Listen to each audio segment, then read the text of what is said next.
कहानी का नाम रहस्यमयी हवेली।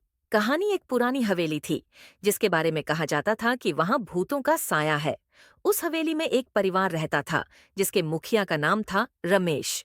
रमेश एक अमीर आदमी था, लेकिन वह बहुत कंजूस था। एक दिन रमेश की हवेली में एक नया नौकर आया। नौकर का नाम था श्याम। श्याम बहुत ही ईमानदार और मेहनती था। रमेश ने श्याम को हवेली की देखभाल करने का काम सौंपा। एक रात श्याम हवेली में अकेला था। रमेश और उसका परिवार शहर से बाहर गए हुए थे। श्याम हवेली के चारों ओर घूम रहा था। तभी उसे एक अजीब आवाज सुनाई दी।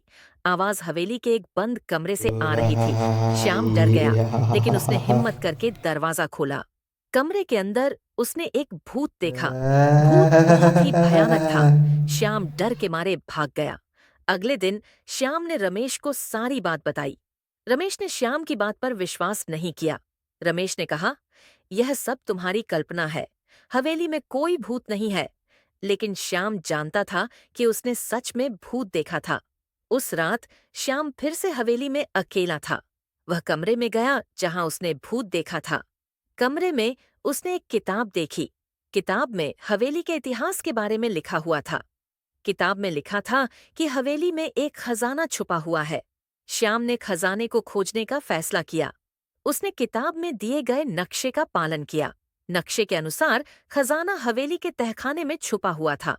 श्याम तहखाने में गया। वहां उसने खजाने को ढूंढ लिया। खजाने में सोने के सिक्के और हीरे थे।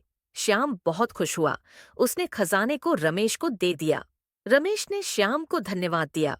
उसने कहा, तुम बहुत ईमानदार हो। श्याम ने कहा, यह खजाना आपका है, मैं इसे नहीं रख सकता। रमेश ने कहा, नहीं, यह खजाना तुम्हारा है, तुमने इसे ढूंढा है। श्याम ने खजाने को गरीबों में बांट दिया।